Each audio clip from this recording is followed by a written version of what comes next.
It was early morning. One of my friends was a local gunsmith, and he handed out firearms to anybody who'd take one. You see, the Daltons got it in their heads to rob two banks at the same time. Two banks on the same damn street. Story was Bob Dalton's girl was always writing him about how he had no ambition. Oh, you're nobody next to Jesse James, she'd say.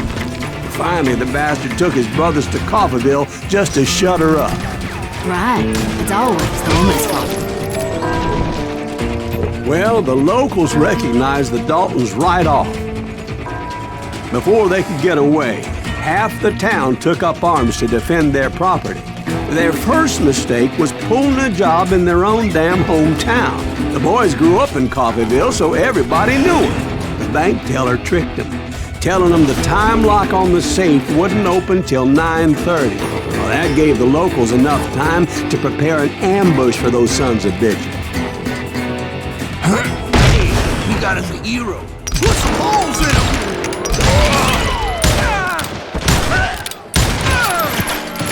You ain't stopping me!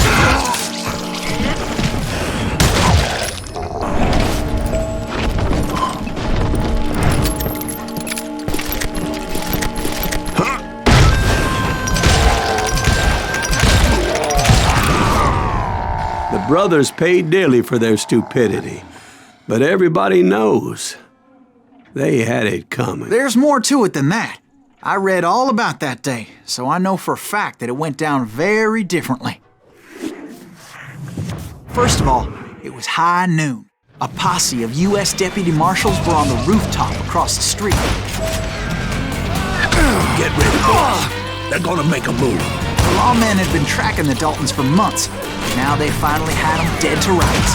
Among them was a bounty hunter feared by many a lawbreaker. The marshals tried to get the Daltons to surrender. They'll give up eventually. We just gotta figure some bitches out. This bounty hunter knew that the brothers were far too proud to ever lay down their guns. He went in there alone to confront those criminals. One of the marshals shouted, "Where are you going? Are you crazy?"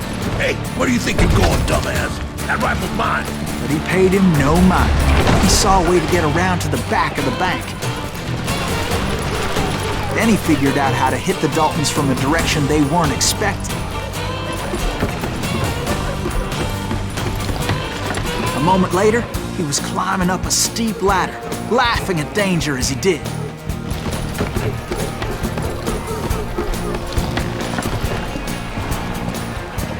It was brave men like him who risked their lives to tame this wild country.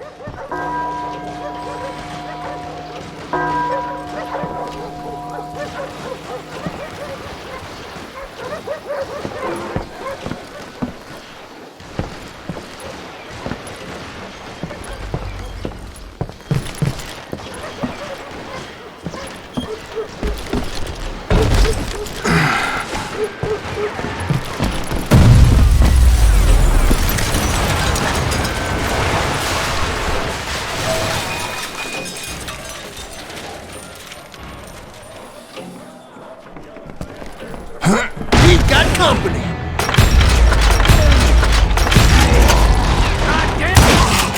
Heroic men like him, who did what other men couldn't or wouldn't to make this country free. Is that Silas Greaves? Son Jim of Boone, a bitch! Davy Crockett, who died defending the Alamo.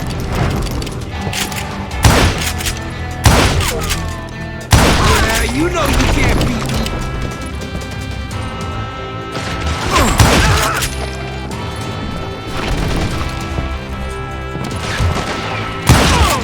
Brother, I'm...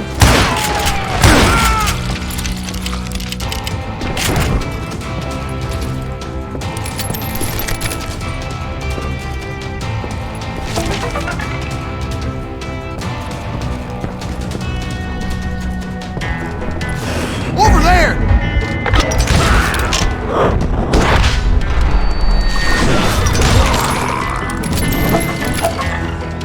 That's Silas Greaves!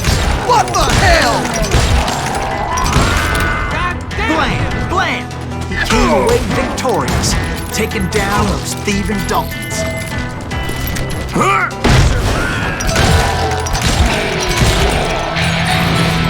His name was Silas Greaves, and when the dust finally settled, he was the last man standing. Sorry, kid, but that just wasn't the way it happened.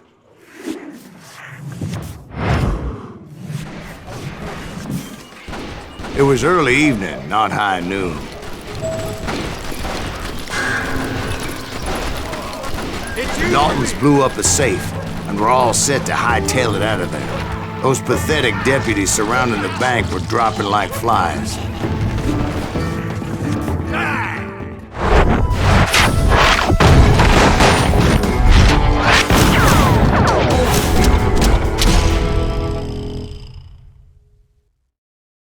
I had been tracking those jokers for months, waiting for them to do something reckless. There he is! And finally, they did. Those stupid bastards decided to rob 2 banks at the same time in the same town where everybody knew them. But they still had friends in Coffeeville. You can't get me. You gonna need a cannon. Waste your bullets. Go ahead.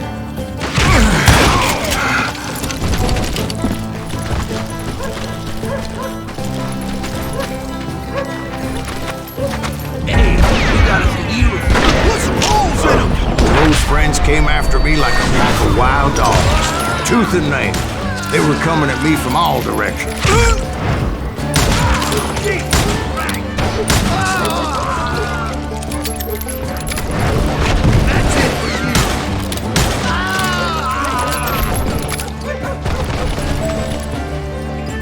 I caught sight of the Daltons running with the money and didn't want to lose them. Problem was, they knew the town better than I did. And to top it off, I found myself in the middle of another shootout entirely. Did the Daltons hold up in somebody's house? No, it was the Smiths, I believe. They were cousins of the Daltons. And they were shooting at the Browns, who were shooting at the Daltons. Which wasn't any surprise, because those 2 families have been feuding forever. And since the Joneses are related to the Browns, they shot at the Smiths, pissing off the Heimhoffers, whose daughter recently married a Smith. Well, bullets were flying every which way as all the old feuds in Kansas caught fire all at once. There was a hell of a lot of pissed off people in Coffeeville that day. But that's just the way life is sometimes. Shit happens.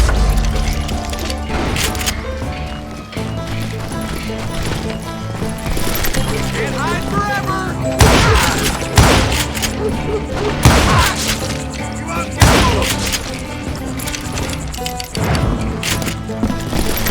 I ain't backing down!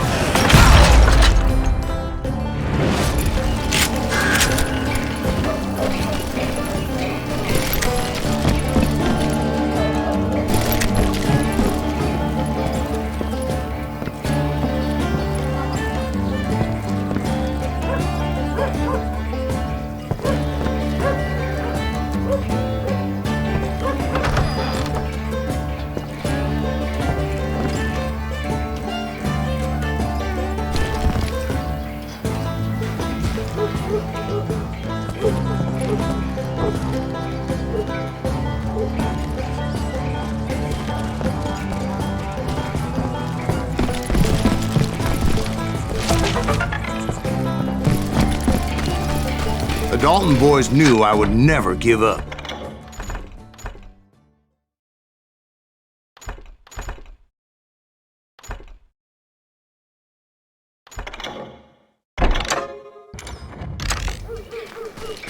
Those Daltons weren't the sharpest knives in the drawer, but they always stood together. They set a trap to slow me down and allow at least 2 of them to escape. The 3rd brother stayed behind to plant me, just in case that trap of theirs didn't work.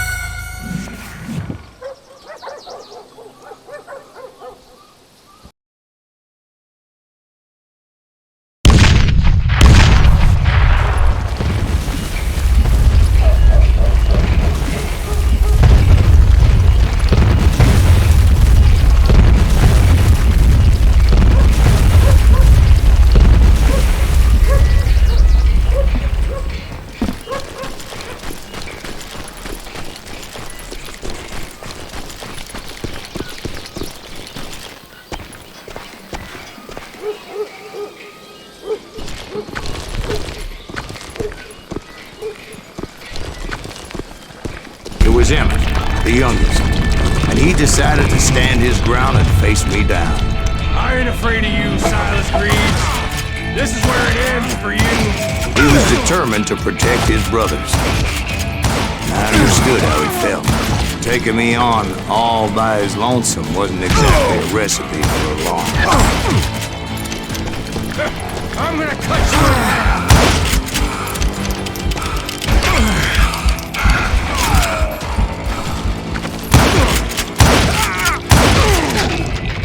But Emmett Dalton survived the robbery in Coffeyville. He's the only Dalton who did. They say he was shot 23 times. Well, Dwight, who do you think put all those damn holes in him?